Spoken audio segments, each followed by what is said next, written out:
let's just double click on kind of the execution of, let's say, one particular strategy. So, how do you approach mobilizing a wide breadth of teams across an organization to get on board with this, let's say, one most important thing?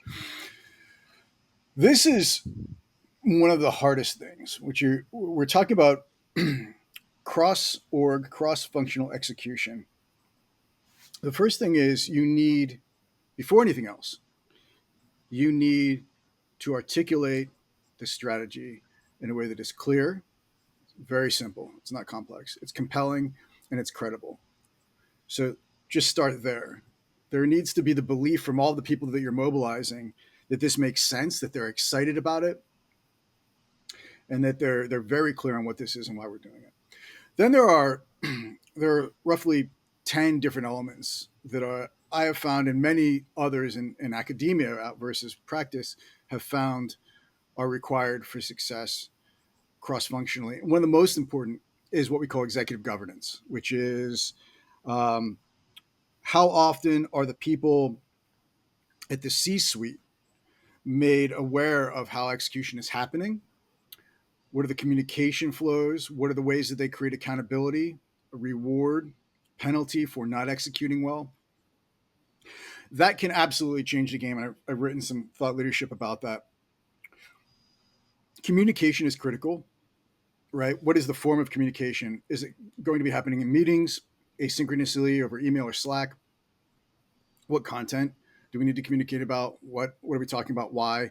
And this continuous iteration, which is what are we doing? Why are we doing it? What is already happening? And what are we doing next? And so this constant flow of communication, you need metrics, you need systems. So there are many things. Like I said, there are roughly 10 different elements. And all of this requires an owner.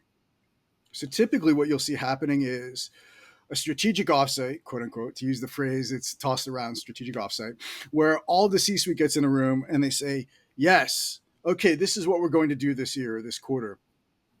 And then they all leave that offsite and things go back to business as normal and nothing gets done. In other words, the execution falters. And so the question is, who can help the C-suite make sure all of this gets done? And I think this is where RevOps comes in. So if you think about a CEO or a CRO to be the general in the battlefield, looking over everything and constantly putting out fires and iterating in real time, they're moving. They've got the eyes in the field. There is this need, though, for an operational partner to bring them the data, to inform the decisions around the right moves to make, to identify which teams need to be better engaged and how to engage them. They're looking at different signals to stay ahead of the game. And so for me, RevOps and operations at large is absolutely critical to own the execution of any strategy. Well, Zito, of course, I'm incredibly biased as a RevOps professional, but I totally agree with you. I think that there has to be an owner, and that owner needs to work with the different players on the C-suite. And, organizations, I think, that do this well really keep their eye on that strategy, on the execution, and they rely on their RevOps professionals to kind of think about it as a control tower. The RevOps people are constantly looking at the different switches, at the different buttons, and when things start going wrong, they're raising their hand, they're being that trusted advisor to the C-suite, and they're saying, look, we need a course correction. Like we had this plan and things were going, but now things are off track. Right. And to me, that's really important in moving the needle in strategy. I would agree. I mean, I see this often where the CEO or the C whatever or the C suite is feeling unsatisfied with how an initiative is unfolding or the execution is unfolding. And the question is it truly unfolding poorly or did you have different expectations? Is there any data to illustrate how well or not that it is executing? Then they'll go and they'll hear a narrative from one of the players in one of the functional roles across the functional organization that'll say, here's why it's not unfolding well. And they'll then hear a second narrative from another player. And so now you have all these conflicting narratives about what's happening. Then they have their own opinion and intuition. And so ultimately, all I care about is the data. What is truly happening here? Do you have somebody who's in the metrics, in the communications, in the systems that can track the leading indicators to tell you whether you're executing as you should? That if you do those things, the lagging indicators that you're frustrated you're not seeing fast enough are almost inevitable. And so that's where operations comes in. Without systems, process, data, etc., you're at the mercy of just all of these different narratives that are constantly conflicting. And then there's this whiplash organizationally. We've all been there as operators.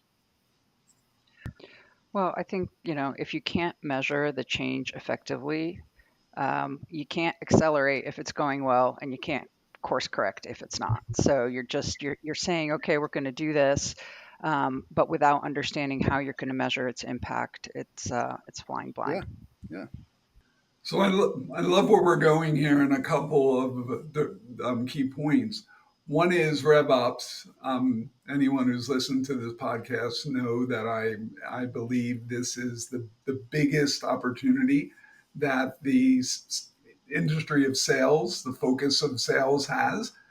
Things that can be done with data, things that can be done with a really strong RevOps leader.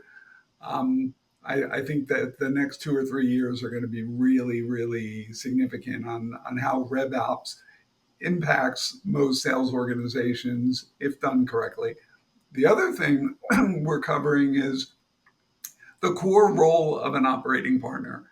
And again, I love the vantage point I've had, having worked with a lot of private equity firms over the last 15, 16 years of my career. And that role is a special role. And I feel like every company, private equity owned or not, should have an operating partner or two, whether you call them a consultant or something else, doing those types of things.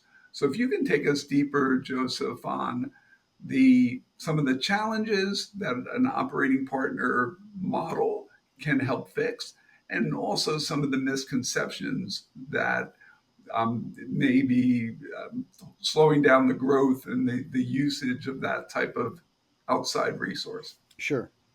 Again, I'll start with the latter, which are some of the misconceptions, and we'll get to the challenges.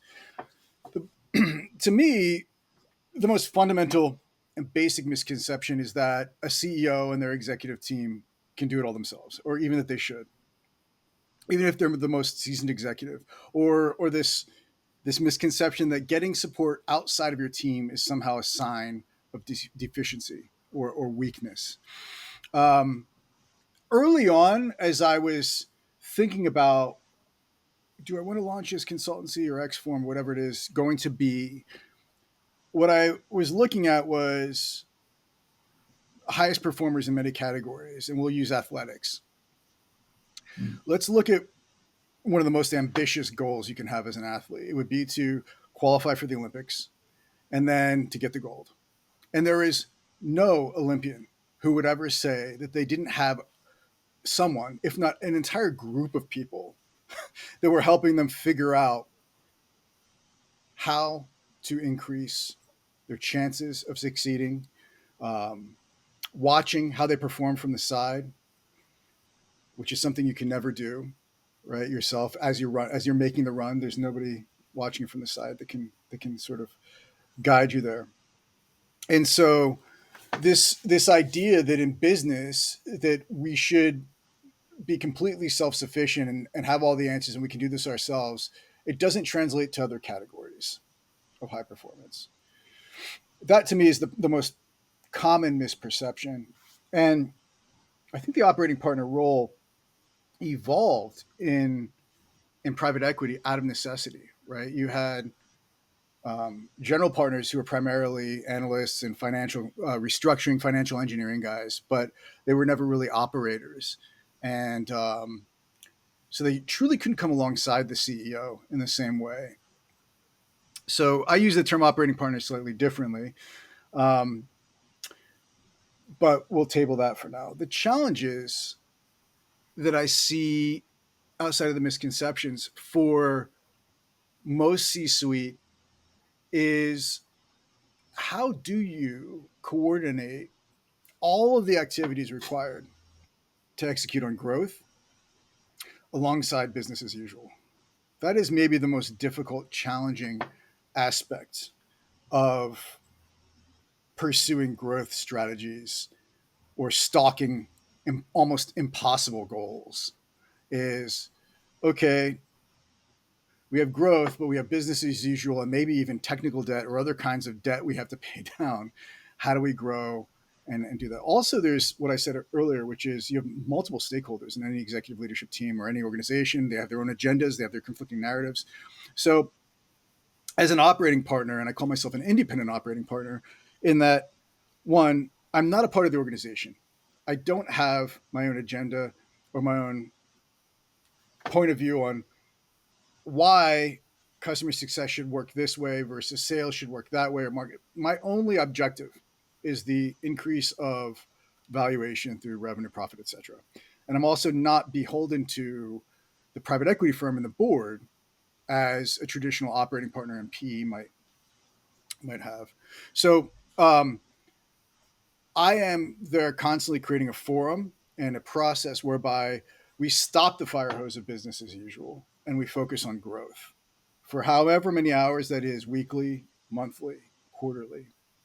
And then we look at anything and we play any role it takes to unlock that growth. So sometimes I'm a consultant and I'm introducing a new framework known to solve X problem. It could be everything from, again, organizational design and structure, change management, it could be on the revenue side, deal qualification, IPC, ICP definition, and introducing that framework as well as stewarding the team through it to solve a particular problem, which is a very consulting approach. I could be a sparring partner where I'm absolutely pressure testing and kicking the crap out of the assumptions and the direction that the organization is going.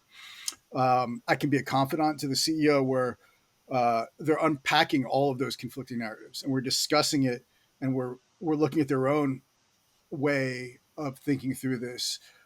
Sometimes I'm giving the CEO an attitude adjustment via a change in perspective. Hey, have you thought about it like this? And suddenly there's a complete unlock. And other times I'm running analyses, I'm assessing talent, I'm leveraging my network to recruit talent. Again, anything that is required to help that CEO and their executive leadership team break through whatever it is that is keeping them from that growth. All right. Well, you kind of touched on some, high level examples of um, where you've used this approach. I don't know if you have like any one specific $10 million example that you want to tell us about, or anything that really comes to mind in terms of showcasing how this can be pretty impactful for an organization. Sure. There's there are a number of them. If I think about one of the earliest examples, um, it would have related to customer churn. Um, a tech company was seeing a significant amount of churn in one of their key segments that they hadn't seen previously. And the CEO had a point of view, the CRO had a different point of view, and the chief product officer was pretty certain they knew that it was the customer success team, right? If you think about it, the customer success team's job is to ensure that after the sale happens, that that buyer experiences the promise that the sales sold them on. And so if they're not experiencing that, then you have churn, and so it must be the customer success team. So I came in, I ran what's a 100-point diagnostic, and we looked at the processes rather than the people. Then I interviewed clients, I interviewed sales reps, customer success reps, product, all throughout the organization.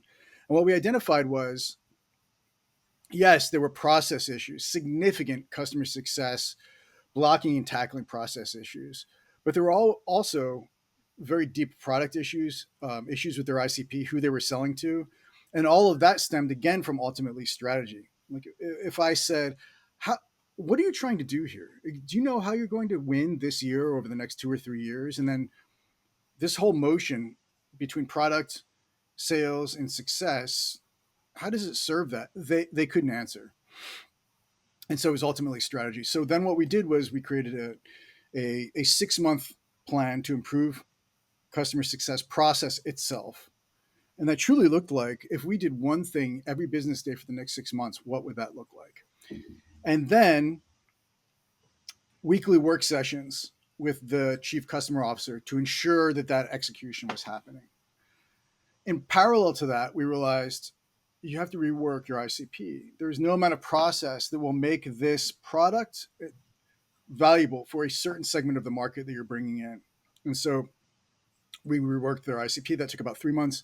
And then lastly, the product roadmap, which was completely revised, including the commercial model. Like the actual way that they were billing and the pricing and all of that completely changed. So ultimately, churn was solved, but it wasn't just the initial thesis that the CEO had and the chief product officer had, which is our customer success team sucks, right? Which is, that was the most reductive way to put it. It's the people that replace them, up level them, like it's never that simple. It was a combination of customer success product, or sorry, customer success process, the product, and sales. And that all came from diagnostic and then execution across the board. So, Joseph, you mentioned before about ICP, ideal client profile, and how you build that into your approach and what you're able to do with your clients. Take us deeper there. Both Kat and I have really strong points of view on the power of ICP and also the concept of, over the last 4 or 5 years, lots of companies, almost all of my clients, have built some sort of ICP approach. But it is my belief that most of them, well, really everyone, that doesn't really take this to the next level, which is a AI enabled ICP approach, which we can take and do as a sidebar or another time. But the ones that don't go to that level, the ones that don't understand that it's not about demographics, it's not about just picking a 2 or 3 industries, a size company that you do better in. It goes a lot deeper into that. But like I said, for another discussion, tell us how you bring ICP to your clients and the significance and power that you see in building a strong ICP approach. Sure, sure. I knew you were going to go there because it comes up constantly. Um, so there are 3 things that I lean into that I think are a bit further outside of the traditional firmographics to start. And I do use large language models in some way to do the analysis. The first thing I really want clients to understand is the pain point of the organization they're serving, and how much of a pain point is it. And so I'll ask, are you solving a problem that is it's being discussed in the quarterly board or analyst financial meetings?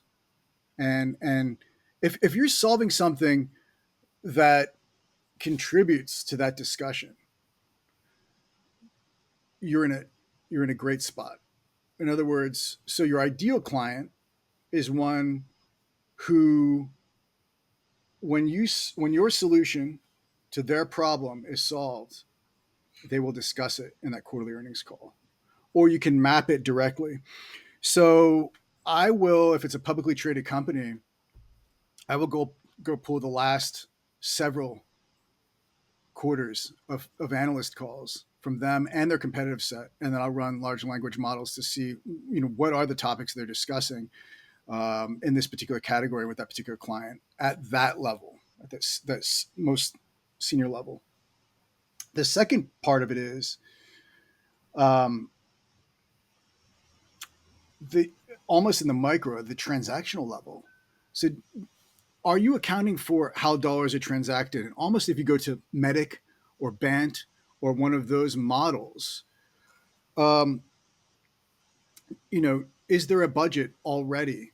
And does that budget exist because they tried to solve this problem before and it didn't work? Um, who is your ideal persona within the client? What pain do they have? If we use the M in Medic, can you quantify that pain? And so when you do this across many, many customers, more patterns emerge rather than just, oh, they're an organization of this size in this category that, doing X and Y and Z. You start to see patterns around how they transact that make a client more ideal, quote unquote. And when you do that, you start to see things around the third piece, which is it's around their organizational readiness. So when you start to realize, okay, this company knows they have a problem that is so substantive. They have hired a person internally whose job is to solve this. So they have this title, and um, they have tried to solve this before and failed. They've tried to solve it themselves and failed. They might have tried to solve it with another client. So you start to understand they have budgets, they have the technological savvy, they have a person whose sole role it is to own and solve this problem. They're even more ideal for you. Now, how do you market to a customer like that is a little bit different than how you sell to them. But ultimately, I think that it's a combination of bringing in not just the firmographics, but what's happening at the senior most levels with that organization. And do you solve that? Yes, check. They're even more ideal than ever before. Do you know the buying nuance? And does it fit with how you go to market? Check, even more ideal. And then lastly, do they have the organizational readiness? And if they do, based on these things, then they're even further, quote unquote, more ideal. And to me, you guys know this. There's not an you're an in or an out binary. They're more or less ideal client profiles, and the amount of analysis and data that goes into identifying them. I mean, that's exactly where it's ripe for using AI and other tech-based and analytical approaches to get to the right answer. Yeah, Zito, you have such a great vantage point from where you're sitting in X Forum and talking to so many organizations. I'm curious if you had the same vantage point when you were a CRO, and then maybe just to wrap us up, like how did you go from CRO to building this company, and why? I did not have the same vantage point, period. I don't even think I had the same point of view like 1 year ago, 2 years ago. I get so much learning myself from working with tens of companies on the same problems, breadth of problems, different categories, um, and you can see patterns, right? And so I absolutely did not have.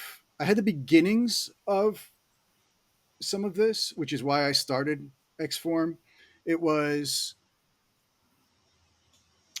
what would have made me far more effective that I didn't have back when I was still an operating executive, or what would have made the executive leadership team that I was a part of far more effective. Um, that's where I started with this, and then why doesn't that exist today? Right? Consultants are out there. To your point around the BCGs and Bains and McKinseys of the world, they're doing something, but it's not enough. It's not sufficient.